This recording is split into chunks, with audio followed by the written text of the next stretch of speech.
अस्सलामुअलैकुम, नमस्ते, सत श्री अकाल। कैसे हैं आप लोग? उम्मीद करती हूँ ठीक होंगे, खुश होंगे। मैं हाजिका अली और मेरे साथ हैं तारिक नियाजी। अस्सलामुअलैकुम, नमस्ते, सत श्री अकाल। उम्मीद करता हूँ ठीक होंगे, खुश होंगे। दोस्तों जहाँ रहें खुश रहें, माँ बाप का ख्याल करें, क्योंकि माँ बाप है तो सब कुछ है। आज की हमारी वीडियो है गांधी जी ना का कड़वा सच। तो स्टार्ट करते हैं अपनी वीडियो को। Let's start. Okay guys, video का टाइटल है Abhijit Chavda dark India Pakistan history not taught to you in school. एक दफ़ा फिर आज तो स्टार्ट करते हैं वीडियो को। लेकिन 25 वर्ष के बाद क्या होता है कि अचानक से ही कम्स बैक टू इंडिया, और भारत में आते ही सरप्राइजिंगली मिस्टर गांधी एक सुपरस्टार बन जाते हैं। सारे के सारे पॉलिटिकल द्वार उनके लिए खुल जाते हैं and he becomes essentially the number 1 in the Congress party overnight. जैसे कि पैराशूट लेकर आ गए और अचानक से राजा बन गए। The entire British Indian navy was a rebel force. Pirates बन गए। सिविलियंस पर फायरिंग हुई मुंबई में, कराची में, विशाखापट्टनम में। आप किसी भी हिस्टोरियन के बुक्स में ये देखेंगे नहीं, ये हमारी टेक्स्ट बुक्स में भी नहीं है, कहीं भी नहीं है। Hundreds of people were killed on the streets of Bombay. मुगलों को ब्रिटिश ने हराया है, ये बात सच नहीं है। मुगलों को मराठास ने हराया था और मराठा एम्पायर को डिस्ट्रॉय किया ब्रिटिश ने। नमस्ते दोस्तों, ये है हमारा 2 part geopolitics special Abhijit Chavda sir के साथ। इंडियन और पाकिस्तानी हिस्ट्री को ध्यान में रखकर हमने जियो पॉलिटिकल स्पेशल बनाया है। अभिजीत चावड़ा के एपिसोड्स हमेशा सुपरहिट एपिसोड होते हैं TRS पर।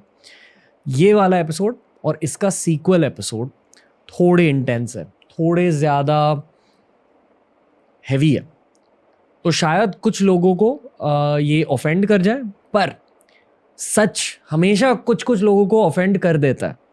कुछ फैक्ट्स हमारे इंडिपेंडेंस मूवमेंट के बारे में, ब्रिटिश के बारे में, इंडिया और पाकिस्तान के फॉर्मेशन के बारे में हार्ड हिटिंग डेफिनेटली है।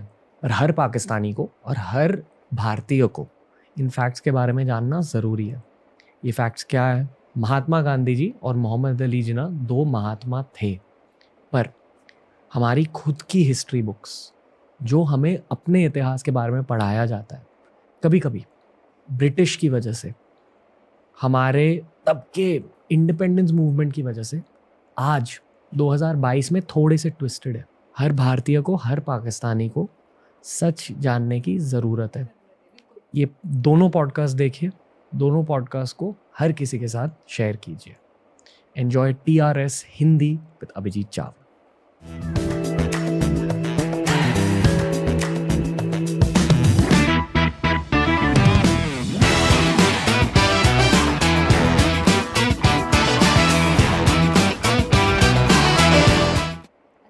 नमस्कार Abhijit Chavda sir, the Ranveer show Hindi में फिर से आपका स्वागत है। धन्यवाद, थैंक यू फॉर हैविंग मी।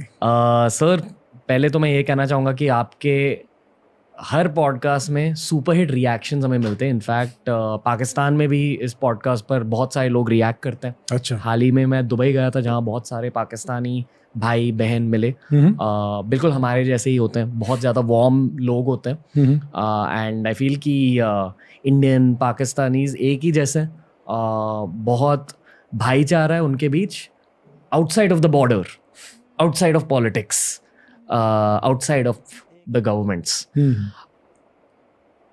इस एपिसोड की थीम है इंडिया और पाकिस्तान की स्टोरी, यानी कि history, pre independence, post independence history, war history और शायद फ्यूचर।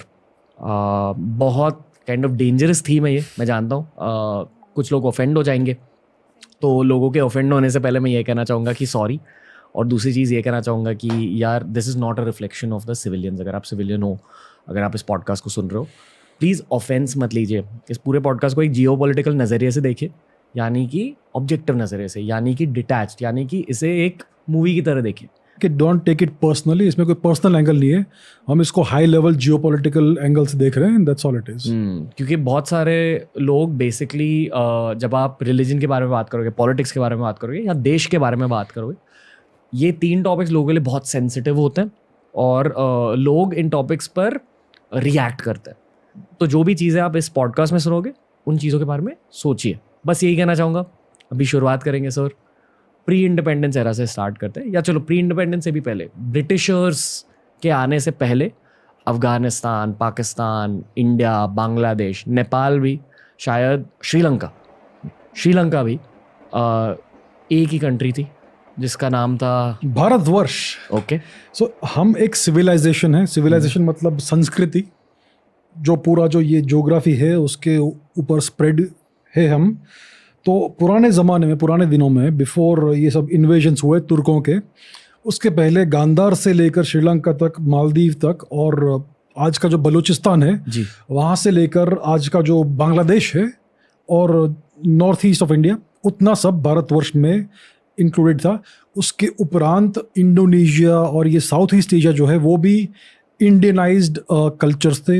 हिंदू थे पहले, फिर धीरे धीरे बुद्धिस्ट हो गए। एक्चुअली एक ही बात है। सो हमारा सिविलाइजेशन बहुत वास्ट था। फिर क्या हुआ कि हिस्ट्री में साइकिल्स होते हैं, एम्पायर्स बढ़ते हैं, फिर डिसॉल्व होते हैं, राइज एंड फॉल होता है एम्पायर्स का। एक और चीज़ कहना चाहूँगा कि आज के ज़माने में जब हम हिंदू शब्द का इस्तेमाल करते हैं, लोगों को एक रिलीजन लग रहा है हिंदुइज्म, पर असलियत ये है हिंदुइज्म के बारे में कि ये एक थॉट प्रोसेस हुआ करता था, एक फिलॉसफी होती थी और अलग अलग टाइप के हिंदुइज्म होते थे।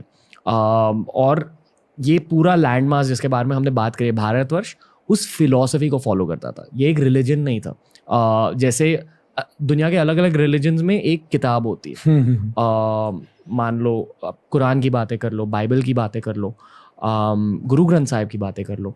बहुत ही गहरी किताब है, बहुत ही स्पिरिचुअल किताब है, इसलिए आज तक लोग इन किताबों का सम्मान करते हैं। पर हिंदुइज्म में लोगों को लगता है इक्विवेलेंट भगवद गीता है, पर ये सच नहीं है। ये जो हिंदू थॉट प्रोसेस है, हिंदू फिलॉसफी है, इट्स वेरी वाइड। और उपनिषद, भगवद गीता, श्रीमद् भागवतम, वेद, इन सारे किताबों को मिलाकर आपको ये थॉट प्रोसेस मिलता है। आप एक किसी किताब को फॉलो नहीं कर सकते। हिंदुइज्म में इतने सारे रूल्स भी नहीं है, रूल्स बनाए गए ओवर टाइम। पर अभी I will let you continue. तो ये आई फील हमारे लैंडमार्क्स की हिस्ट्री है। हाँ, तो मैं इसको थोड़ा ऐड करूँगा कि दूसरे जो रिलीजन्स है उनमें एक एक बुक होती है। हमारे पास पूरी लाइब्रेरीज थी, राइट, जो हमारा पूरा कॉर्पस है ऑफ होली या सेक्रेड लिटरेचर। और ये हम ऐसे नहीं कह रहे कि दूसरे रिलीजन हमारे रिलीजन से डिफरेंस है, हाँ, हमारा डिफरेंस है। हम बस ऑब्जेक्टिवली चीज़ों को हाईलाइट कर रहे हैं कि ये एक थॉट प्रोसेस था, ये एक थॉट प्रोसेस। और जैसे आपने कहा कि हिंदुइज्म एक स्ट्रेट फॉरवर्ड वन डायमेंशनल चीज़ नहीं है। हिंदुइज्म में बहुत सारे अलग अलग स्कूल्स ऑफ थॉट है, जैसे कि मीमांसा है, वेदांत है, चार्वाका है जो प्योर एथिज्म और मटेरियलिज्म है, और बहुत सारे ऐसे नास्तिक होना यस, और योगा है, और बहुत सारे अलग अलग स्कूल्स ऑफ थॉट है। बौद्ध धर्म भी उसमें ही आता है, जैन धर्म भी उसमें आता है, सिख धर्म भी उसमें आता है। तो ये पूरा धार्मिक अम्ब्रेला है, बहुत डाइवर्स है, बहुत अलग अलग विचार है इसमें, बहुत अलग अलग पर्सपेक्टिव्स है। तो ये यूनिफॉर्म चीज़ नहीं है, and that is the Bharat का ये एक यूनिक ट्रेट है कि इतना डाइवर्सिटी एक ही धार्मिक अम्ब्रेला के अंडर है। तो ये हमारा कल्चरल या रिलीजियस बैकग्राउंड है हमारे पूरे सब कॉन्टिनेंट का। आजकल लोग साउथ एशिया की बात करते हैं, but it's actually the Indian सब कॉन्टिनेंट जी। तो जिसमें अफगानिस्तान से लेकर बलूचिस्तान से लेकर बांग्लादेश, नेपाल, श्रीलंका, मालदीव, सब कुछ मिला के उसमें इन्वॉल्व है। सो सब कॉन्टिनेंट की बायोलॉजी भी समझा दो, जो पेरेंटल लीनियज, वो लॉजिक भी एक बार समझा दीजिए, ताकि लोगों को ये पता चले कि हम साइंटिफिकली इन चीज़ों के बारे में भी बात करेंगे। तो जेनेटिक्स में एक कंसेप्ट है हैप्लोग्रुप का। हैप्लोग्रुप बहुत ही स्ट्रेंज शब्द लगता है, उसको मैं अगर हिंदी में ट्रांसलेट करूँगा तो उसको कहूँगा मैं वंश। तो दो प्रकार के वंश होते हैं, एक मैट्रिलिनियल वंश और एक पैट्रिलिनियल वंश। ये हमारे डीएनए में हमें मिलता है। तो जो पैट्रिलिनियल लीनिएज होता है, वंश होता है, वो वाई क्रोमोसोम के थ्रू प्रोपागेट होता है, father to son, father to son, father to son. जो मैट्रिलिनियल लीनिएज होता है, वंश होता है, वो मदर टू चिल्ड्रन प्रोपागेट होता है, mother to both son and daughter. तो हमारे में जो माइटोकॉन्ड्रियल डीएनए है वो हमारी माताओं से आता है जी। लेकिन mails can not transmit, only females can transmit. तो ये मैट्रिलिनियल लीनिएज कहते हैं। आपके सेल्स में जो माइटोकॉन्ड्रिया होते हैं, power house of the cell, वो आपको अपनी मम्मी से मिल रहा है। हाँ, उसमें जो डीएनए होता है, माइटोकॉन्ड्रियल डीएनए, वो मम्मी से मिलता है, राइट। सो अगर हम इसमें म्यूटेशंस का स्टडी करेंगे जी, तो हमें पुराने म्यूटेशंस मिलेंगे और हम उसको डेट भी कर सकते हैं कितने हजार वर्ष पहले ये म्यूटेशन सबसे पहले हुआ होगा, और उसके हिसाब से हमें पूरा फैमिली ट्री बना सकते हैं। तो आज बहुत सारे ऐसे फैमिली ट्रीज या वंश आज उपस्थित है दुनिया में, जिसमें अगर हम देखेंगे तो सबसे पुराने नॉन अफ्रीकन जो वंश है वो भारत में से निकले थे। फॉर इंस्टेंस जो हैप्लोग्रुप F है, जिसको F कहते हैं फॉर वॉट एवर रीज़न, वो एक पैट्रिलिनियल हैप्लोग्रुप है। वो नॉन अफ्रीकन हैप्लोग्रुप्स का सबसे पुराना हैप्लोग्रुप है जी। और उसका जो प्रवेश उसका जो ओरिजिन है वो भारतवर्ष में, इंडियन सबकॉन्टिनेंट में हुआ। और सिमिलरली जो माइटोकॉन्ड्रियल या मैट्रिलिनियल हैप्लोग्रुप्स है, उनमें जो सबसे पुराने नॉन अफ्रीकन ग्रुप्स है वो है M and N। ये भी भारत के सबकॉन्टिनेंट में से ही निकले हैं, ओरिजिनेट हुए हैं। विच मीन्स के जो सबसे पुराने लीनेजेस है नॉन अफ्रीकन, वो सब इंडियन ओरिजिन लीनेजेस है। और यहाँ से सब इंडिया में से सब जगह पूरे दुनिया में 60-70,000 वर्ष पहले ये माइग्रेशंस हुए और उसके बाद दूसरे हैप्लोग्रुप्स उसमें से बाहर निकल गए। पर जैसे एंशिएंट हिस्ट्री में कहा जाता है कि अफ्रीका से पूरी वर्ल्ड में माइग्रेशन हुई, हाँ, तो मैं ये अज्यूम कर रहा हूँ कि अफ्रीका से मानव जाति निकली और फिर गल्फ में थोड़ी सेटल हुई और फिर इंडिया आई। तो शुडंट इट बी कि द गल्फ के people are the oldest patrilineal? Very good question. तो क्या हुआ था कि जब आउट ऑफ अफ्रीका माइग्रेशन हुआ था, which is believe to be around 70-80,000 वर्ष आज से पहले, तो वो जो बाब अल मांगदेब स्ट्रेट है between present day Ethiopia, Djibouti and Arabian peninsula, वहाँ से हुआ था ये मोस्ट लाइकली। अभी उस समय वहाँ पर जो अरेबियन डेजर्ट है, वहाँ पर एक जो कोस्टल रीजन था, वहाँ पर फॉरेस्ट था, मतलब ग्रीनरी थी, लेकिन इट वाज नॉट इनफ कि बड़े पॉपुलेशन को सस्टेन कर सके। तो वो माइग्रेट करते रहे अंटिल दे रीच्ड भारतीय सबकॉन्टिनेंट। अब भारतीय सबकॉन्टिनेंट मैसिवली फर्टाइल रीजन थी और बहुत बड़ी रीजन थी, तो यहाँ पर आप बड़ा पॉपुलेशन स्थापित कर सकते थे। इसकी वजह से, इसके लिए Indian subcontinent original out of Africa founders zone बन गया। यहाँ पर सबसे पहला सेटलमेंट हुआ और कुछ वर्षों तक यहाँ पर पॉपुलेशन बड़ा होगा। और फिर जब पॉपुलेशन बढ़ने लगा तो भारत से अलग अलग जगहों पर माइग्रेशंस होने शुरू हो गए। ये बहुत लंबा प्रोसेस है, एक हफ्ते में नहीं हुआ, एक महीने में नहीं हुआ, ये सदियों की बात है, हजारों वर्षों की बात है।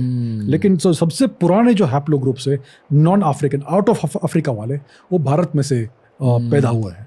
तो ये स्टोरी है।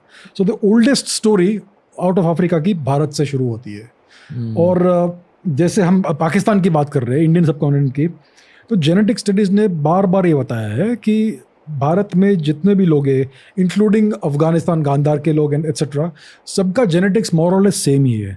एक ये एक मिथ है, आर्यन इन्वेजन मिथ, या आर्यन, आजकल उसको आर्यन माइग्रेशन मिथ बोलते हैं, कल टूरिज्म बोलेंगे, फिर पिकनिक बोलेंगे, लेकिन जेनेटिक्स हमें बताता है कि नॉर्थ इंडिया और साउथ इंडिया के लोग जेनेटिकली मोर और लेस सेम ही है। भारत में बहुत जेनेटिक डाइवर्सिटी है, लेकिन यूनिफॉर्मिटी बहुत है। ओवरऑल यूनिफॉर्मिटी के अंदर डाइवर्सिटी है। जैसे हम बोलते हैं ना भारत में कि यूनिफॉर्मिटी डाइवर्सिटी, कल्चरली जेनेटिकली भी वही है। तो आप अगर एक कश्मीर के व्यक्ति का जेनेटिक्स देखेंगे और आप अगर कर्नाटक का या तमिलनाडु का देखेंगे, बहुत सिमिलर होगा। सर, तो इंडिया और पाकिस्तान की कहानी कहाँ से स्टार्ट करें? क्योंकि इंडिया पाकिस्तान थीम पॉडकास्ट है। दिल से तो मैं यही चाहूँगा कि दो देशों के बीच भाईचारा बने, आई वोंट से बने रहे, बट बने इन द फर्स्ट प्लेस। तो हम इस पॉडकास्ट के थ्रू ये कोशिश नहीं कर रहे कि एनिमिटी या दुश्मनी पैदा हो, but in saying that such जानना भी ज़रूरी होता है। तो आप हिस्टोरियन हो सर, और आपने जितनी भी किताबें पढ़ी है, I would allow you to start the story जहाँ भी आपको सही लगे। शायद मे बी मुग़ल एरा से स्टार्ट करते हैं कि तब पाकिस्तान में क्या हो रहा था। तो ये जो पूरा कॉन्फ्लिक्ट है, it is essentially religious and cultural conflict. ये पूरा कॉन्फ्लिक्ट धर्म मज़हब के बेसिस पर हुआ है जी। पार्टीशन धर्म और मज़हब के बेसिस पर हुआ था। तो इसके रूट्स 1000 वर्ष के आसपास के पहले की बात है। विद द पहले अरबिक इन्वेजन्स हुए सिंध में जी, और थोड़े बहुत सक्सेसफुल रहे। वो बिन कासिम नाम का एक अलेजेटली एक व्यक्ति था जो आया था और उसने थोड़ा इन्वेड किया और कुछ पार्ट सिंध के कॉन्कर किए। उसके बाद सेंट्रल एशिया से मैसिव वेव्स ऑफ इन्वेजन आए तुर्कों के, टर्किक लोगों के, जो इवेंचुअली जिनको मुगल कहा। तो पहले दिल्ली सुल्तनत बनी और ये तुगलक आए और लोधी, क्रोनोलॉजी उल्टी सीधी होगी, लेकिन दीज आर द नेम्स। तो इन्होंने धीरे धीरे भारत में वेस्टर्न रीजन में पहले कब्जा किया। सबसे पहले गांधार में कब्जा किया, जिसको फिर अफगानिस्तान कहने लगे, राइट। और वेस्टर्न रीजन मतलब सिंध और ये सब रीजन्स। और धीरे धीरे 4-5 सदियों तक वो हमारे लोग लड़ते रहे उनसे। ये एक सप्ताह में उन्होंने भारत को कॉन्कर नहीं किया है, 300-400 साल लगे उनको ये करना है। बहुत बार उन्होंने अटेम्प्ट किया और धीरे धीरे आए।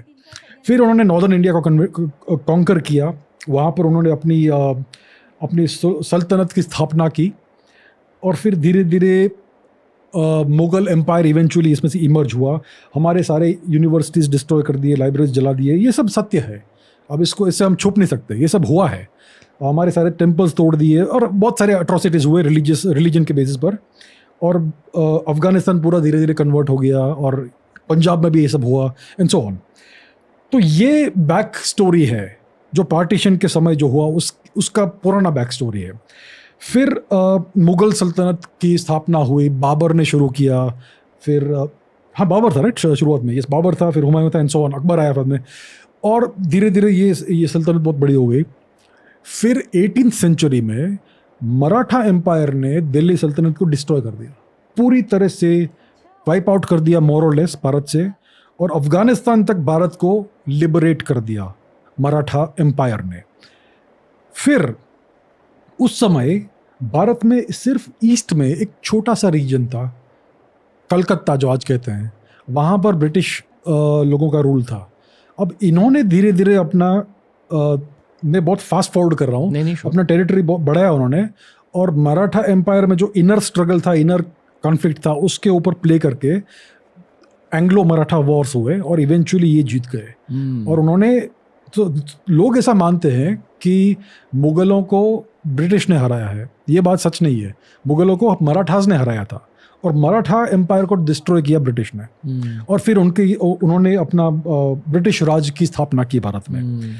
और ब्रिटिश लोग ने क्या किया कि उन्होंने डिवाइड एंड रूल पॉलिसी का उपयोग किया, one caste against another caste. सबसे पहले कास्ट सिस्टम को उन्होंने ऑसिफाई किया, फिर वन कास्ट को एक दूसरे कास्ट से प्ले करवाया, एक रीजन एक लैंग्वेज को दूसरे लैंग्वेज से फाइट करवाया। फिर उन्होंने रिलीजन वर्सेस रिलीजन का ये किया। Obviously already existing fault lines थे भारत में, उसको उन्होंने एक्सप्लॉइट किया। और ये दुनिया भर ब्रिटिशर्स ने किया, हर जगह, अफ्रीका में, हर जगह, एशिया में, मतलब यहाँ तक तमिलनाडु में भी द्राविडियंस और नॉन द्राविडियंस के बीच झगड़े करवाए। रवांडा में जो हुआ ये भी इन लोग ने ही करवाया था। तो 90s में उनका जो इतना बड़ा भयानक जेनोसाइड हुआ था रवांडा में, वो सब भी उसका रूट्स भी यही है। लोग अक्सर ये मानते हैं कि यूरोपियन इंपीरियलिज्म के विजेता यानी कि विनर ब्रिटिशर्स थे। यानी कि अलग अलग यूरोपियन देशों में एक जंग चल रही थी कि किसके पास सबसे ज़्यादा टेरिटरीज है और सबसे ज़्यादा कॉलोनीज है, और वो जंग में ब्रिटिशर्स सबसे आगे चले गए। मतलब उनकी इंपीरियलिज्म की गेम बहुत ज़्यादा स्ट्रॉन्ग हो गई, क्योंकि उनका लॉजिक था डिवाइड एंड रूल पॉलिसी, यानी कि दूसरी टीम में झगड़े करवाओ, खुद आप जीत जाओगे वो मैच। तो ये स्पेसिफिकली आप कह रहे हो कि जब Maratha empire was at the top of Indian subcontinent, Maratha empire के बीच में जाकर divide and rule policy apply करी, फिर से झगड़े करवाए, उस टीम को थोड़ा सा वीकन कर दिया, और फिर ब्रिटिशर्स ने इंडिया को टेक ओवर कर लिया। एक्चुअली मराठा एम्पायर जो था इतना बड़ा हो गया था, और उसके अंदर ऑलरेडी इस पावर स्ट्रगल चल रहा था, इंटरनल डिविजन्स हो रहे थे, तो उसका उन्होंने फ़ायदा उठाया और उसको और एग्जॉजरबेट किया, और फिर they fought the Marathas and धीरे धीरे I think at least 2 Anglo Maratha Wars हुए, और इवेंचुअली उन्होंने मराठा एम्पायर को डिसमेंटल कर दिया। सो भारत में जो मराठा एम्पायर था उसमें ऑलरेडी इंटरनल डिविजन्स थे, पावर स्ट्रगल्स चल रहे थे, पॉलिटिक्स चल रहा था, छत्रपति साइडलाइन हो गए थे, पेशवा ऊपर आ गए थे, और बहुत कुछ ऐसा होता है एम्पायर्स में अनफॉर्चुनेटली। तो इसका उन्होंने फिर पूरा एडवांटेज लिया और ये ऊपर आ गए। सर, तो मैं ये पूछना चाहूँगा आपसे कि ये जो religion based divide and rule policy थी, ये इंडिया के फ्रीडम स्ट्रगल में पहले अप्लाई नहीं करी जाती थी, ये बाद में अप्लाई करते गए ब्रिटिशर्स, क्योंकि हमारे फ्रीडम स्ट्रगल में बहुत सारे मुस्लिम भाई भी थे हमारे, जैसे खान अब्दुल गफ़र खान, फिर और कौन थे? I can think of Khan Abdul Ghaffar Khan, very prominent, very patriotic Indian, जी बहुत पेट्रियोटिक आदमी थे। और मतलब अगर आप 1857 के रिवोल्ट को भी स्टडी करें तो हिंदू मुस्लिम साथ में ये एसेंशियली लड़े थे इन अ सेंस। और हमारे हिस्ट्री बुक्स में आज हमें क्या सिखाया जाता है? आज हमें स्ट्रगल हिस्ट्री बुक्स में बोलते हैं कि नॉन वायलेंस से हमें पीस मिला। एक्चुअली क्या हुआ था कि जब भारत में कुछ बचा ही नहीं था और वहाँ ये सेकंड वर्ल्ड वॉर में ब्रिटेन टूट चुका था, तब वो चले गए फिर भी वो तोड़ के चले गए क्योंकि उनके और जियोपॉलिटिकल इंटरेस्ट अभी भी थे इस रीजन में. So they do not want a strong India. ये बात की बात है. आई थिंक एक और चीज़ कहनी चाहिए सर पॉडकास्ट पे कि जो जिन चीज़ों को हम हिस्ट्री के बुक्स में पढ़ते हैं, एसएससी में, आईसीएसई में, सीबीएसई में, आपको ये जानना चाहिए कि शायद वो 100% ट्रूथ नहीं है. शायद सच नहीं है. डेफिनेटली शायद, डेफिनेटली मे बी. ओके, अभी कहिए सर. फिर क्या होता है कि दो इम्पोर्टेंट व्यक्तियों का जन्म होता है in the second half of the 19th century. दोनों गुजराती. आई थिंक सब गेस कर सकते हैं कौन है. एक तो मोहनदास गांधी जी, और दूसरे मोहम्मद अली जिन्ना जी. इन दोनों का जन्म होता है और ये दोनों इंग्लैंड जाते हैं पढ़ाई करने के लिए. दोनों लॉयर्स बनते हैं. फिर दोनों के पाथ डाइवर्ज होते हैं. मिस्टर जिन्ना एक बहुत ही नेशनलिस्टिक इंडिविजुअल थे, इंडियन नेशनलिस्ट, और एक सेक्युलर व्यक्ति थे. ये एंग्लोफाइल ज़रूर थे. He loved England, English culture, all that. उनकी प्रथम भाषा इंग्लिश ही थी, गुजराती नहीं थी या कुछ और नहीं थी, राइट. लेकिन he was an Indian nationalist. वो फ्रीडम चाहते थे भारत के लिए और वो सेक्युलरिज्म के प्रोपोनेंट थे. वो हिंदू मुस्लिम यूनिटी के बहुत बड़े स्ट्रॉन्ग प्रोपोनेंट थे मिस्टर जिन्ना. मिस्टर गांधी का पाथ अलग है. मिस्टर गांधी अपना लॉ का स्टडी करने के बाद फिर भारत आते हैं. भारत से साउथ अफ्रीका जाते हैं और साउथ अफ्रीका में 25 वर्ष अप्रॉक्सीमेटली आई थिंक वहाँ रहते हैं और कुछ तो करते हैं वहाँ पे. पता नहीं क्या करते हैं. आई थिंक लॉ प्रैक्टिस करते थे ऑफिशियली, लेकिन उनका बहुत बड़ा फार्म था, टॉलस्टॉय फार्म और पता नहीं क्या क्या फार्म था. और ये एक्टिविस्ट बन गए for the rights of the Indian people in South Africa, right. और उन्होंने बहुत सारे राइटिंग्स लिखे वहाँ पे, journal articles, magazine articles, letters and op eds and what not. तो उनका बहुत कोपियस लिटरेचर उस समय का अभी भी पब्लिक डोमेन में अवेलेबल है, बहुत पढ़ने को अवेलेबल है, राइट. तो उनके उस समय के एटीट्यूड्स क्या थे हमें दिखते हैं. He was very much pro empire. South Africa में एक बोअर वॉर हुआ था जो डच कॉलोनियल सेटलर्स और ब्रिटिश के बीच में वॉर हुआ था, जिसमें मोहनदास गांधी, मिस्टर गांधी, उन्होंने पार्टिसिपेट किया. उनको मिलिट्री रैंक मिला था सार्जेंट मेजर का. And he participated in the boar war. उन्होंने बेग किया ब्रिटिश को.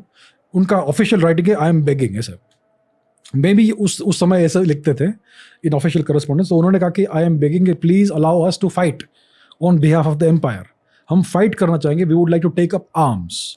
लेकिन ये उनका रिक्वेस्ट जो था उसको एक्सेप्ट नहीं किया.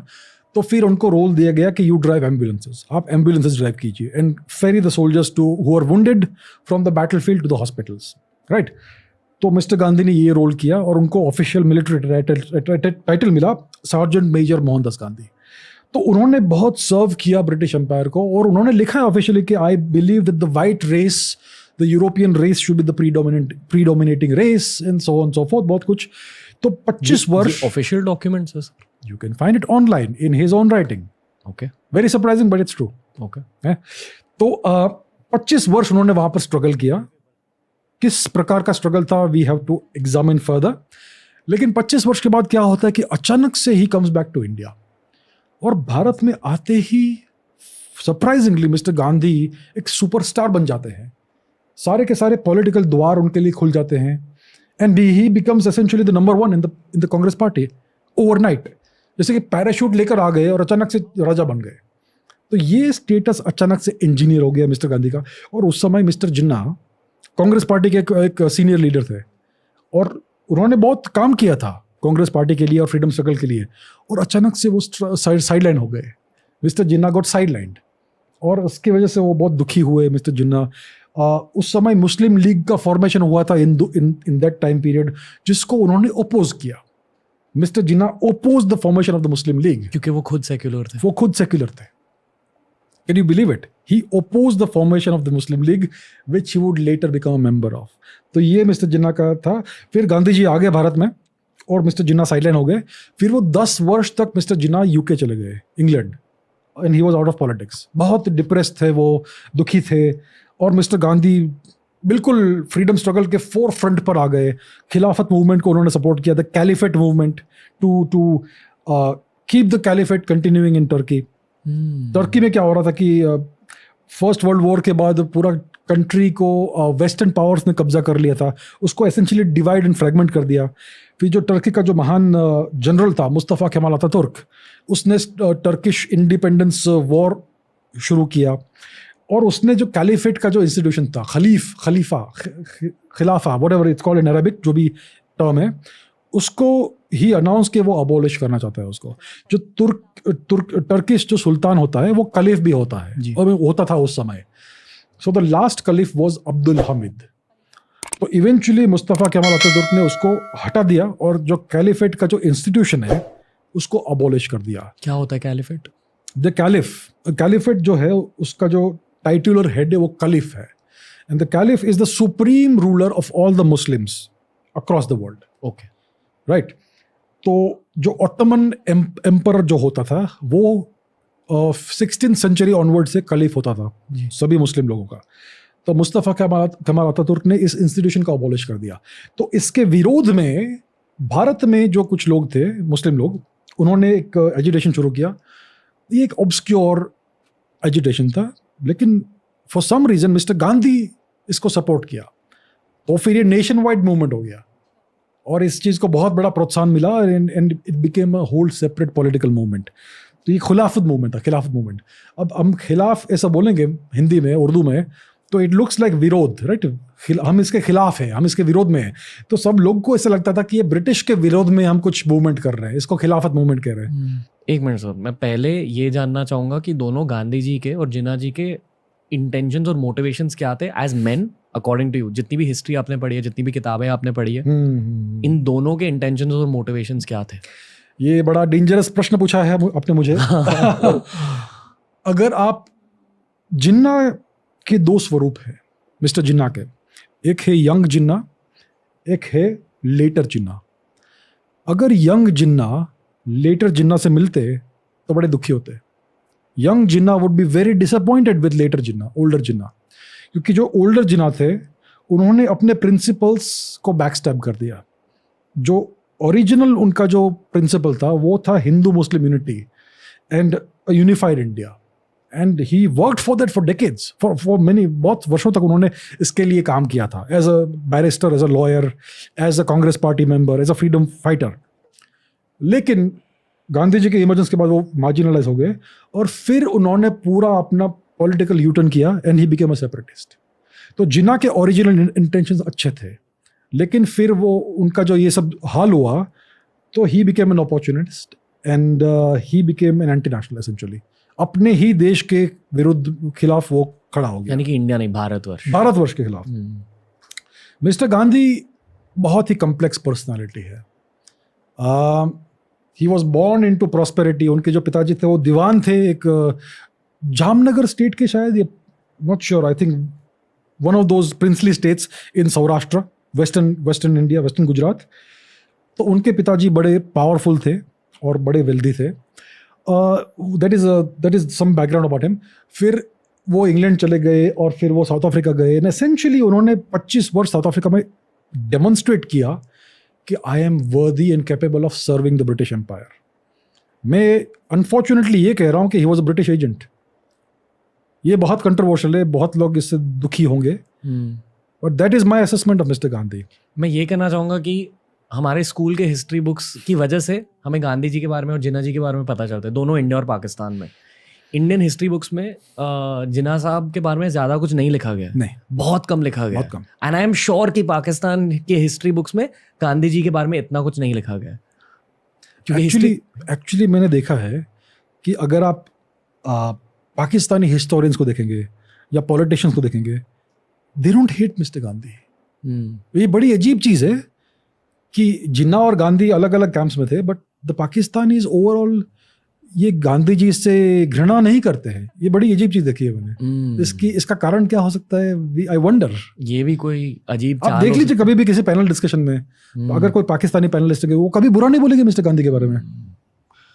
एक साइड नोट मैं ये कहना चाहूँगा कि मेरे दुबई ट्रिप में और लाइफ में जितने भी पाकिस्तानी भाई बहन मिले, बहुत प्योर होते, बहुत वार्म होते, एटलीस्ट इन माय एक्सपीरियंस। मेरा भी एक्सपीरियंस है, मैं यूएस में रहा हूँ, वहाँ पे भी मुझे बहुत पाकिस्तानी मिले, never any bad experience. As individuals हम एक ही लोग हैं, हमारा डीएनए एक ही है, बस कुछ चीजें अलग है। वो पॉलिटिकल क्लास ने एक्सप्लोर की है उन चीज़ों को, डिवाइड एंड रूल के थ्रू Divide. और डेफिनेटली टेक्स्ट बुक्स के थ्रू। जो चीज़ें आप स्कूल में सीखते हो, आई स्ट्रांगली फील कि वो सच नहीं है। और मैं ये भी कहना चाहूँगा कि अगर आपको सच जानना है, आपको दोनों साइड से चीज़ों को देखना चाहिए। किसी भी इंसान को वाइट वॉश मत कीजिए, ये मत मानिए कि ये इंसान ना बिल्कुल संत है। जो इंसान सच में संत होते हैं वो मंक बन जाते हैं, वो फ़कीर बन जाते हैं, दे रिनाउंस द वर्ल्ड। वो इंसान सच में वाइट वॉश्ड होते हैं। पर जो भी इंसान पब्लिक आई में होते हैं, जो भी इंसान मीडिया में होते हैं, एनी फॉर्म, हमेशा ग्रे होते हैं। कुछ चीज़ें छिपाई जाती है पब्लिक से, और इन्हीं सच्चाइयों के बारे में आप सिर्फ पॉडकास्ट के थ्रू जान सकते हो, क्योंकि इन चीज़ों पर मूवीज़ नहीं बनेगी, ये चीज़ें आपको न्यूज़ पर नहीं दिखाई देगी। पर अगर आप हिस्टोरियंस के साथ पॉडकास्ट कर रहे हैं, अगर आप किसी वेल रेड इंसान के साथ पॉडकास्ट कर रहे हैं, तब आपको इन चीज़ों के बारे में पता चलेगा। तो मैं आपको दोनों साइड्स के बारे में, इंडिया और पाकिस्तान के बारे में, ग्रे चीज़ों के बारे में पूछना चाहूँगा सर। हमारी हिस्ट्री बुक्स हमें डेफिनेटली झूठ कहती हैं।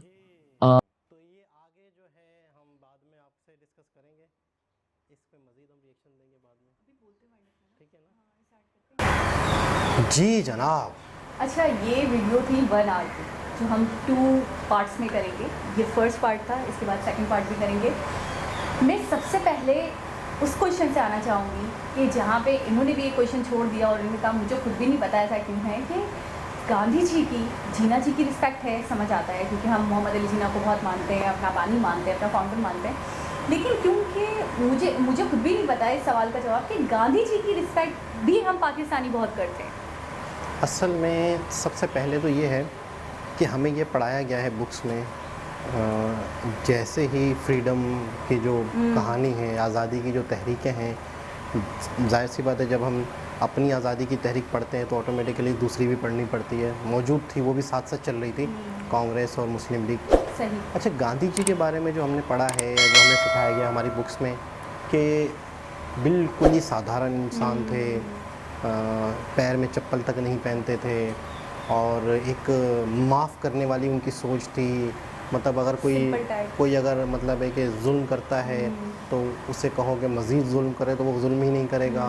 मतलब झुकाने वाली आजिज़ी, इनके सारी वाली जो है ना आदतें हमें उनके बारे में पता चली। मैंने थोड़ा सा फिर जितनी भी हमने वीडियोस देखी हैं पुरानी या तस्वीरें गांधी जी से रिलेटेड, तो बिल्कुल ही एक फ़कीरी और दरवेशी वाले लुक में हमने उन्हें देखा है।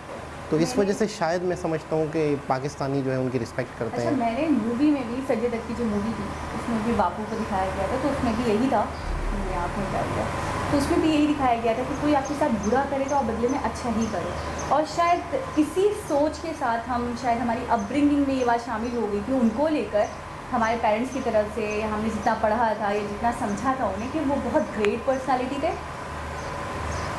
उन्होंने इंडिया के लिए जद्दोजहद करी है, बाद में इंडिया की, क्योंकि हमारी पहले हुई इंडिपेंडेंस, उनकी बाद में हुई, बाद में जो भी मामला रहे, लेकिन आज़ादी के टाइम पे दोनों पेश थे। हमारे लीडर अगर पेश थे तो उनके लीडर्स में गांधी जी भी पेश थे। दोनों अच्छे फ्रेंड्स थे, दोनों के ख्यालात, दोनों के जज्बात अपने कंट्री को लेकर, क्योंकि भारत की बात कर रही हूँ मैं, जब तो पाकिस्तान था नहीं तब सेम थे।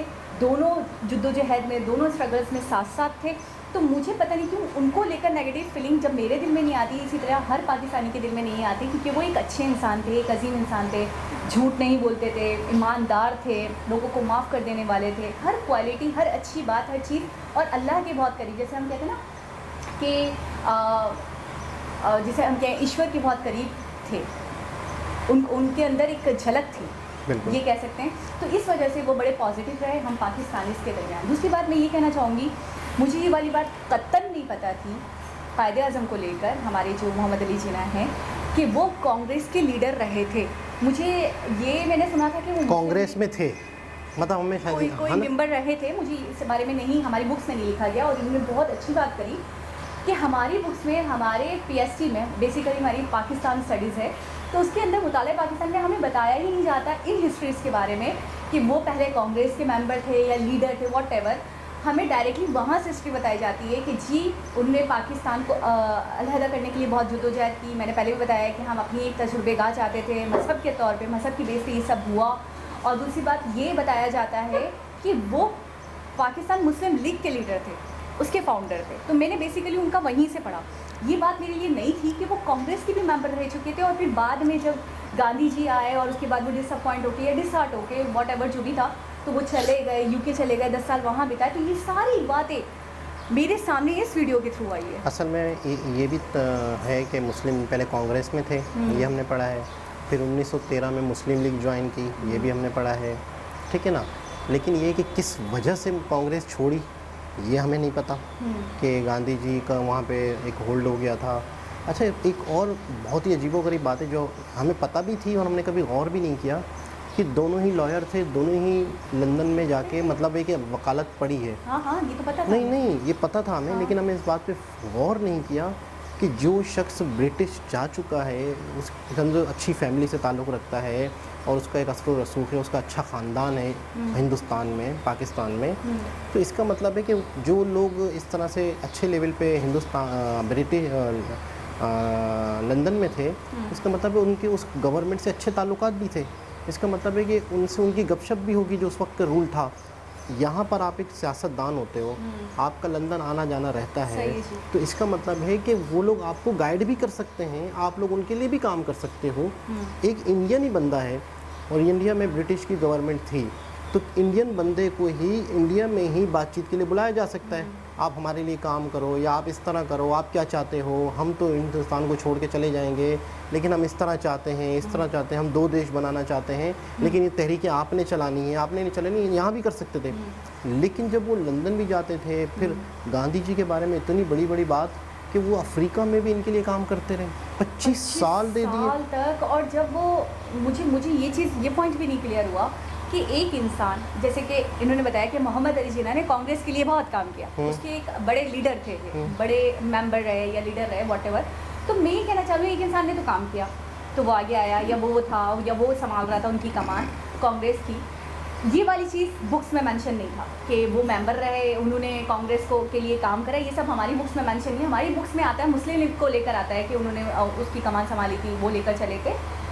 तो मैं ये थोड़ा सा कहना चाहूँगी कि गांधी जी सडनली जब वहाँ से आ गए, अफ्रीका से आए इंडिया, तो वो आते साथ ही इतने हीरोइक बन गए और इतना ज़्यादा उनको एक जीना को साइडलाइन करके, जैसे उन्होंने साइडलाइन का वर्ड यूज़ भी किया कि जीना को साइडलाइन करके और गांधी को आगे करा गया, और गांधी ने फिर कमान संभाली और गांधी चले खिलाफत की तहरीक और जो भी है वो सबको लेकर।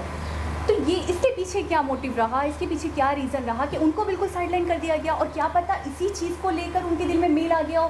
क्योंकि देखिए, पहले वो भारत के लिए ये सब कर रहे थे, पहले भारत की यूनिट के लिए वो कोशिश थे, वो यज्ञ थे, और बाद में ही उन्होंने ही डिमांड करी एक अलग खित्ते की, एक अलग पाकिस्तान की। तो मुझे ये चीज़ ऐसा लगता है कि शायद जब उनको साइडलाइन किया गया तो वो डिसाइड हो गए, और उसमें वीडियो में बोला भी कि जीना बहुत ही ज़्यादा मायूस हो गए थे इस बात से, इस हरकत से, और फिर वो चले गए UK.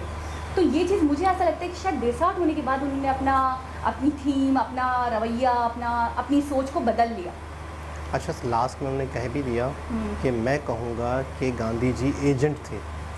He was a British agent। बहुत बड़ी बात कर दी, बहुत बड़ी बात कर दी। अच्छा, एक आध वीडियो का मैंने देखी नहीं, वो वीडियो प्रॉपर तरीके से, बाकायदा करेंसी नोटों पे भी गांधी जी की तस्वीर की गांधी जी को हटा रहे हैं, हाँ, चेंज होने की बात हो रही है। पीछे अब्दुल कलाम आएंगे। तो इसका मतलब ये है कि ये अवेयरनेस अब इंडिया में आम हो गई है, ये अवेयरनेस एक आम हो गई है कि यार गांधी जी क्या थे, या गांधी जी ने कितना किरदार अदा किया है आज़ादी के मूवमेंट में।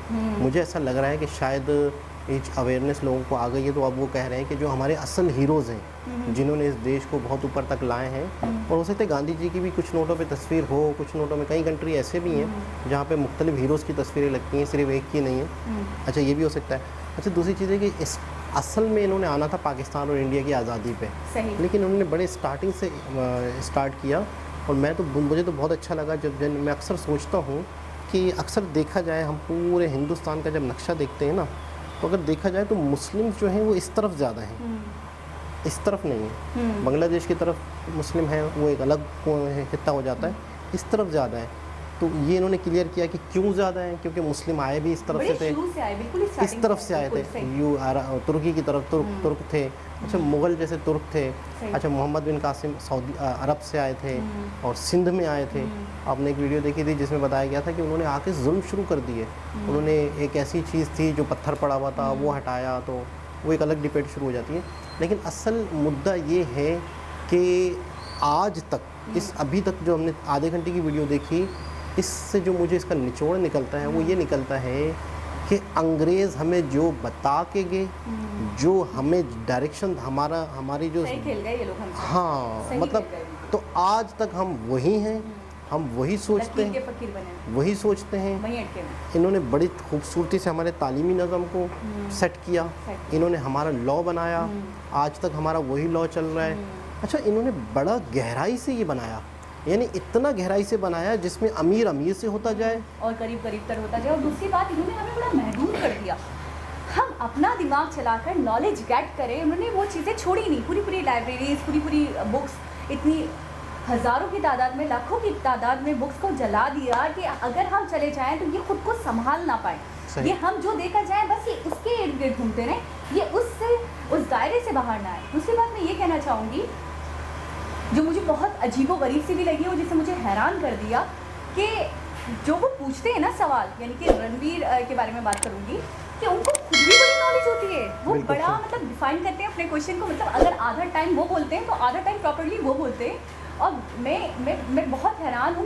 मैं ये बात कहना चाहती हूँ दिल से कि मेरी 20 से 30% नॉलेज अच्छी हो गई है सिर्फ इनकी वीडियोस देखकर। बिल्कुल मुझे ऐसा है। बहुत सारी ऐसी बातें, बहुत सारे ऐसे पहलू जो मुझे नहीं पता थे, किसी को भी नहीं पता थे वो मुझे इनकी वीडियो से पता चले। और ये कहते हैं ऑफिशियली ऐसे ऐसे डॉक्यूमेंट्स, ऐसे ऐसे पूरी हिस्ट्री हमारी पड़ी है, आप जाएं देखें। मैं कोई ऐसे ही नहीं बोल रहा। लेकिन हमारी एजुकेशन सिस्टम में वो चीज़ें शामिल नहीं है, क्योंकि एजुकेशन सिस्टम अंग्रेज़ों ने हमें दिया अच्छा, है। एक थे वो मुझे उनका नाम नहीं याद आ रहा, हमने विवेक बिंद्रा की एक वीडियो देखी थी जिसमें उन्होंने कहा था, बताया था कि जीना ने कहा था कि अगर वो लीडर होंगे तो मैं उनके सुभाष चंद्र बोस। हाँ, तो सुभाष चंद्र बोस से मुझे याद आया, तो उस वीडियो में भी बताया वो गया लिंक था। हो रही है बात। हाँ, उस वीडियो में भी बताया गया था कि कराया सारा करा धरा तो इनका था, यानी कि बॉस जी ने इतना कुछ करा था, इकट्ठा करा, बाहर जो दूसरे जिद्दोजहद कंट्रीज में करी, जा जो जाए। स्ट्रगल्स थी वो सब उनकी थी।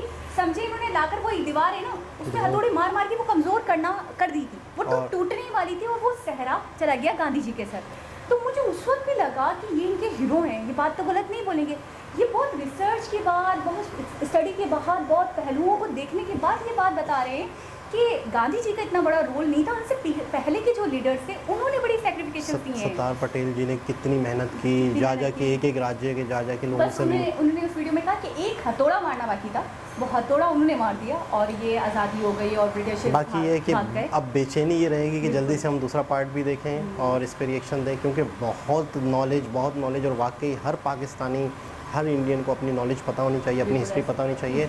और पाकिस्तानियों का बहुत ज़्यादा इन्होंने तारीफ़ की कि जहाँ भी हमें अदर कंट्रीज़ में मिलते हैं तो बड़ी इज्जत देते हैं, बड़े तरीके से मिलते हैं। जाहिर सी बात है कि बाहर सब एक हैं, वो बार बार कह रहे हैं ना। अच्छा, इनकी सोच बहुत ये बार बार कहते हैं ना, अफगानिस्तान तक, बांग्लादेश तक, यहाँ तक, वहाँ तक, पूरा एक हिंदुस्तान था।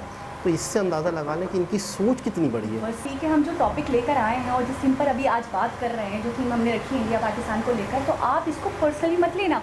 ये इसे एक ऑब्जेक्टिव की तरह, एक जियो पॉलिटिकल व्यूज़ को लेकर या बात को लेकर लेना, और इसको आपको पर्सनली लेने की ज़रूरत नहीं है। और मैं कहूँगी बहुत सारे ऐसे पहलू उन्होंने उजागर करे जो उनके हक़ में गलत थे, बुरे थे। जैसे गांधी जी का उन्होंने बताया, सर्वेंट वाली वो जो बात कर दी उन्होंने, एजेंट वाली बात कर दी, तो मैं कहूँगी वो अपने आप में बहुत कॉन्ट्रोवर्शियल है, लेकिन फिर भी वो बोलने से कतराए नहीं। और मुझे लग रहा है कि मज़ीद आधे पॉडकास्ट और रहती है, इसमें मज़ीद क्या राज फाश है। बहुत तजस्सुस से, बहुत ही ज़्यादा एक्साइटेड हो रहे हैं। दोबारा किसी वीडियो के साथ आपसे मुलाकात होगी, जब तक के लिए अल्लाह हाफ़िज़।